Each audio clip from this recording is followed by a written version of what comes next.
So hello नमस्कार। आपके APU exam का पेपर जो है मेरे पास आ चुका है। 100 सवाल जितने तय थे वो 100 सवाल पूछे गए। यहाँ पे मेजर, क्रिमिनल लॉ और माइनर लॉ इनका मिला जुला सेगमेंट रहा। यहाँ पे कुछ सवाल ठीक ठाक थे, डायरेक्टली पूछ लिए गए। जैसे मान लो कि एक इलस्ट्रेशन, आपको पता है हम लोगों ने इलस्ट्रेशन किए थे, तो उनमें से इलस्ट्रेशन का डायरेक्ट सेक्शन पूछ लिया गया कि बताओ भाई ये इलस्ट्रेशन जो है कौन से सेक्शन में अंदर आ रखा है। इतना ही नहीं, जो आपके माइनर लॉ है, माइनर लॉ में से कोई भी सवाल घुमा फिरा के नहीं पूछा गया।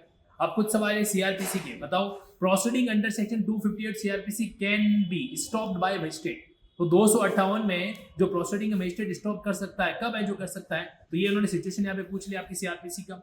यानी कि घुमाया नहीं है, सीधा सवाल पूछा है। पंचशील का सिद्धांत आपके कौन से जजमेंट के अंदर आता है? तो याद है शरद भूषण शारदा वाला जजमेंट है जिसमें सर्कमस्टेंशियल एविडेंस का पॉइंट होता है, तो वो पॉइंट यहाँ से क्या कनेक्ट किया गया। इसके अलावा आईपीसी का कौन सा सेक्शन जो है वो doctrine of transfer of malice यानी कि सेक्शन 301, उसका जो पॉइंट यहाँ पे क्या कर रहा है, कनेक्ट है जो कर रहा है। All set.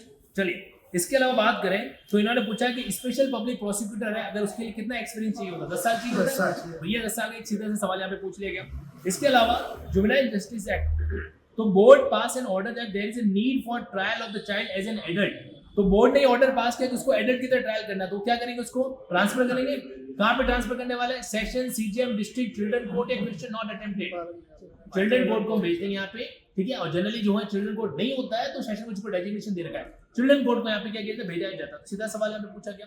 एक और सवाल कि एक शिप जिसका इंश्योरेंस करा रखा था, voluntary cause the same to cast away, तो ए ने जानबूझकर शिप को क्या किया, एक तरीके से डूबने दिया। उसका इंटेंशन था causing damage to the underwriter, ताकि वो अंडरराइटर को डैमेज है जो कर सके। A has committed an offense, कौन सा ऑफेंस कमिट कर रखा है यहाँ पे, तो इसने मिसचीफ का ऑफेंस है जो कमिट कर रखा है। अगर आप इस तरीके से किसी का प्रॉपर्टी नुकसान कराते हो उसकी इंश्योरेंस के पर्पस के लिए, तो ये भी एक तरीके से इसमें कवरेज आपके हो जाता है। इसके अलावा मतलब आप मोस्टली देखेंगे ना, तो इन्होंने प्रैक्टिकल जो चीजें, जैसे ए लकड़ी काट रहा था कुल्हाड़ी से, कुल्हाड़ी का अगला हिस्सा at a place where childrens are playing, तो मतलब क्या हुआ, जहाँ बच्चे खेल रहे हैं वहां पे वो क्या कर रहा है। देखो यहाँ पे कैंडिडेट जैसे एग्जाम के अंदर नकल मार रहे थे, वैसे वैसे मेरे लाइव सेशन में नकल मार रहे हैं, है ना। मतलब डिस्कशन जो नॉन स्टॉप चल रहा है।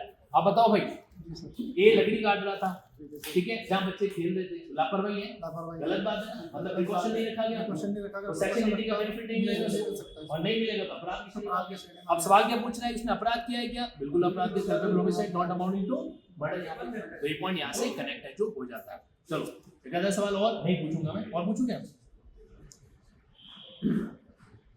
अच्छा हाँ सॉरी, माफी, बिल्कुल यहाँ पे एक नेग्लिजेंसी का पार्ट है तो हो जाता है ना, लेकिन इसमें अंदर क्योंकि इन्होंने प्रोबेबिलिटी को पास दिख रहा है जो नहीं गलत है, तो ये बिल्कुल सही है। अब पता चल रहा है गुरु गुड रहे के चेले सच्चा रहे के बनके मस्ती, लेकिन चीनी भी बोल रहा है। हाँ जी, कैमरामैन फोकस करो, वो देखो थके आ रहे कैंडिडेट्स आ रहे हैं वहां से, एग्जाम तो पूरा कंप्लीट है जो फिर के बाद में अब वापस मिलकर आ जाओ। हमारे कैमरामैन के घूमने के बाद वापस आते ही नहीं है। यस, बुलाना पड़ता है, एग्जैक्टली। एक और इन्होंने सवाल पूछा कि लिस्ट 1 को लिस्ट 2 से कनेक्ट करना है। जैसे समन का फॉर्म कहाँ दे रखा है, summon house, form of warrant of arrest वगैरह, वेयर वारंट में भी एग्जीक्यूटेड, और फिर उसके सेक्शन मेंशन कर दिए। तो आपको क्या करना था, ये सेक्शन में सवाल थे आपके। एक और सवाल पूछा कि अगर एफआईआर के अंदर, ये बहुत ही कॉमन सा क्वेश्चन है, एफआईआर के अंदर इसका आंसर पिंकी जी देंगे। एफआईआर जो है रजिस्टर्ड हुई है in a case in which one offence is cognizable and other is non cognizable. एक मामला कॉग्निजेबल है, दूसरा नॉन कॉग्निजेबल है। Then which of the following statements, तो पूरा का पूरा केस कैसे माना जाएगा? Follow cognizable shall be treated, तो कौन सा केस हुआ, ये ऑप्शन 4 हुआ, the case shall be treated with cognizable. बिल्कुल सही जवाब है यहाँ पे। ओके, और जो कैंडिडेट अपनी मर्जी से आना चाहता है मुझे बताओ, नहीं तो मैं बुलाता हूँ किसको। राजस्थान पब्लिक सर्विस एग्जामिनेशन ने गवर्नर की असेंट है जो कब रिसीव की थी, ये सवाल पूछा गया यहाँ पे। यानी कि डेट वाले सवाल आप मान के चले कि एग्जाम का हिस्सा रहता ही रहता है। और एक पॉइंट यहाँ पे पूछा गया है कि आपके डाइंग डिक्लेरेशन, हु में testify, professional communication, communication during marriage, और अगले लिस्ट सेकंड में दे रखे हैं 4 सेक्शन।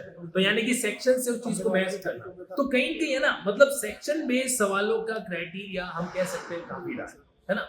मोटा मोटी इन्होंने इस तरीके से उस चीज को आप लोगों से पूछी है जो लिया।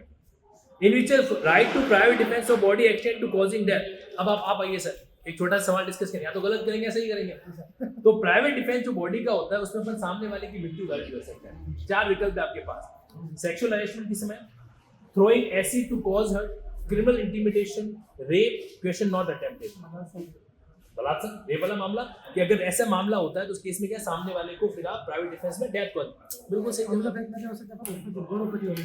यस, वेरी गुड, इसे कहते हैं गहराई के साथ डुबकी लगाना, ठीक है। और यहाँ पर कुछ सवाल अपन और डिस्कस करते हैं सर यहाँ पे, जैसे कि ये सवाल पूछा गया, explanation of which section of IPC state that mere pecuniary benefit is not benefit within the meaning of section 88, 89 and 92 of the code. अब देखो मैं समझाने की कोशिश करता हूँ, इस सवाल में पूछा गया कि कौन से सेक्शन की एक्सप्लेनेशन, यानी कि मैं एक्सप्लेनेशन को भी ध्यान में रखना चाहिए कि भाई किस सेक्शन की एक्सप्लेनेशन में क्या लिखा हुआ है, तो कौन से सेक्शन की एक्सप्लेनेशन ये कहती है कि सिर्फ पेक्यूनरी बेनिफिट, यानी कि जो धन संबंधी बेनिफिट होता है, is not benefit within the meaning of section 88, 89 और 90। तो अब यहाँ पर क्या होता है कि जब आप सेक्शन 90 वगैरह पढ़ते हैं ना, फ्री कंसेंट वगैरह जो कंसर्न आता है उस पॉइंट के अंदर, क्या सही कह रहा हूँ पिंकी जी मैं यहाँ पे? सर एक में सर किसी में दे रखा है एक्सप्लेनेशन, उसमें बता रखा है। यस, तो वहां पे ना इस पॉइंट को इन्होंने क्या कर रखा है, मेंशन जो कर रखा है, क्योंकि 88, 89, 92 तो एक्सेप्शन है, ठीक है। और एक्सेप्शन के बारे में सेक्शन 90 और 91 डील करता है। 91 बात करता है इंडिपेंडेंट ऑफेंस के बारे में और 90 बात करता है कंसेंट के बारे में। तो यहाँ पे 91 का तो ऑप्शन है ही नहीं, तो इसलिए हमारा आंसर जो है सेक्शन 90 जो है, ऐसे क्या तो कनेक्ट जो होता है। फिर से सेक्शन में सवाल आ गया, अरे और देखिए सेक्शन बेसिक उसी के सीधे हाँ 36 का एक्साइज ड्यूटी को कहाँ पे डिफाइन कर रखा है, यानी कि डेफिनेशन क्लॉज बहुत मायने रखता है। तो राजस्थान एक्साइज एक्ट का इस तरीके से उन्होंने डेफिनेशन क्लॉज बोल दिया।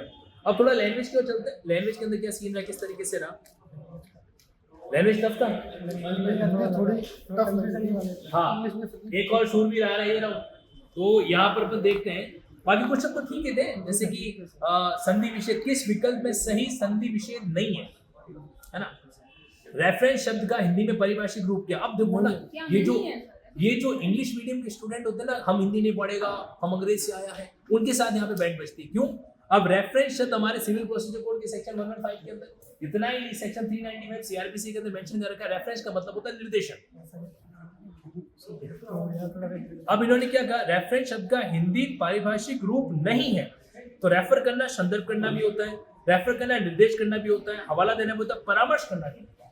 रेफरेंस का कभी मतलब परामर्श ले सकते हैं क्या? ये कैंडिडेट एग्जाम दे के आए, दूसरे एग्जाम के अंदर फंस गया, कैमरामैन फोकस करो मुझे बताओ, रेफरेंस शब्द पूछा गया, तो रेफरेंस का मतलब कभी भी परामर्श लेना तो कंसल्टेंसी होता है। इसका सही जवाब क्या होगा? ये बात सुन, वापस आ जाओ चलिए, तो इस तरीके से हमारे और भी के कैंडिडेट हैं। हिंदी के सवाल और इंग्लिश सवाल बड़े दिलचस्प हैं। किस विकल्प में उपयुक्त विलोमता नहीं है? कोई है हिंदी का यहाँ पे? हाँ एक मैडम है, लेकिन मैडम आएंगे नहीं यहाँ पे। और साथ ही साथ में यहाँ पे और भी कुछ सवाल पूछेगा। अरे छोटा ये भी एग्जाम देने गया था कि हाँ?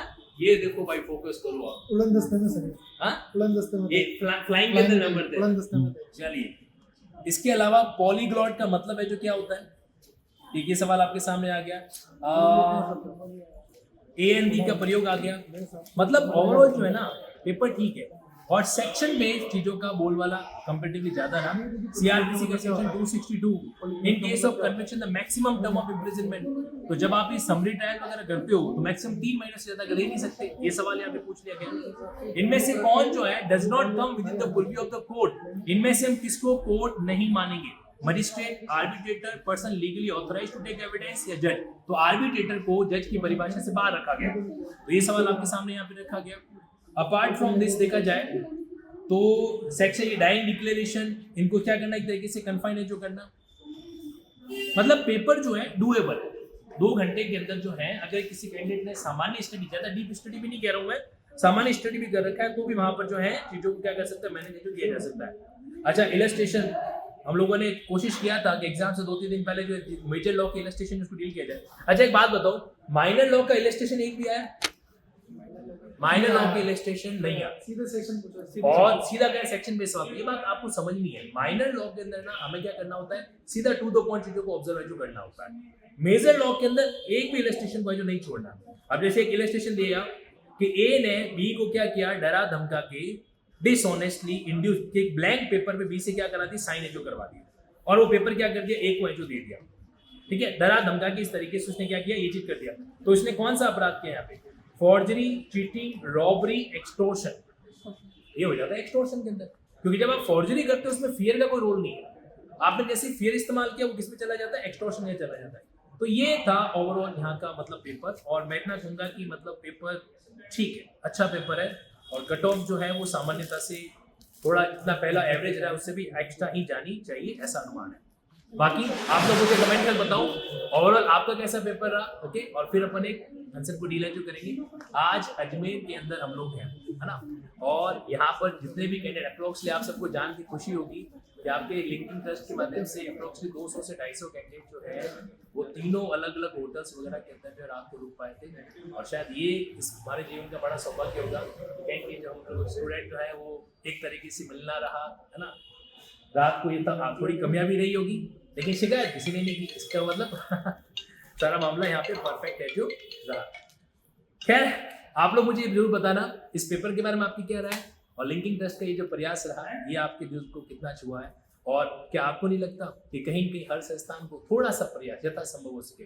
आज एक कोशिश अजमेर में की गई, अगर एक ऐसी कैसी कोशिश जयपुर में की जाए तो शायद उन कैंडिडेट्स के लिए कुछ हद तक कुछ बेनिफिट हो पाता। मैं ये नहीं कहूँगा कि सबको करना चाहिए, लेकिन अगर आपका मन कहे तो स्टूडेंट हित के अंदर मंदिर के अंदर अपन माला पहनाते हैं, वो अपना एक धर्म है, लेकिन अगर कर्म की बात की जाए तो एग्जाम टाइम में स्टूडेंट के साथ खड़े रहते हैं, थोड़ी सी मदद कर पाते हैं।